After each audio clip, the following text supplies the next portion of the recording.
Ministria e Ekonomisë, Kulturës dhe Inovacionit ka nxjerrë për konsultim publik një projekt ligj të ri për koncesionet dhe partneritetin publik-privat, që parashikon disa shtesa apo ndryshime nga ligji aktual. Një ndryshim që pritet të ndodhë ligjit aktual lidhet me propozimet e pakërkuara, ku sipas ligjit kompanitë private propozuese shpërblehet me deri 10% bonus të pikëve totale të garës gjatë procedurës konkurruese.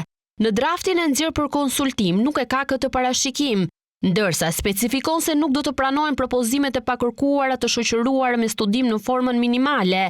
Gjithashtu nuk do të shqyrtohet asnjë propozim i pakërkuar që vjen për ndërtimi hidrocentralesh. Kjo masë është ndërmarrë në kuadër edhe të objektivit të qeverisë për të shkuar drejt prodhimit të energjisë nga burimet e rinovueshme dhe jo duke përqendruar vetëm tek burimet ujore.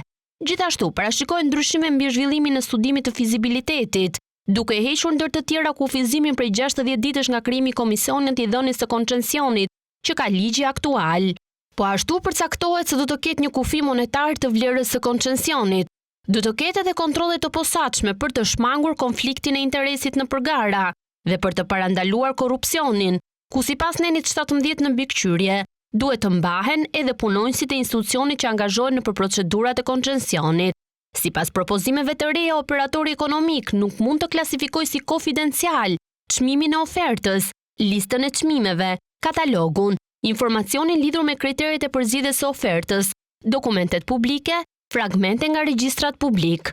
Me ligjin e ri të drejtën për të lidhur kontrata koncesioni nuk e kanë vetëm Ministritë e Linjës dhe Pushteti Vendor, por edhe institucionet kushtetuese, institucionet qendrore si dhe entet e krijuara dhe që financohen nga buxheti i shtetit.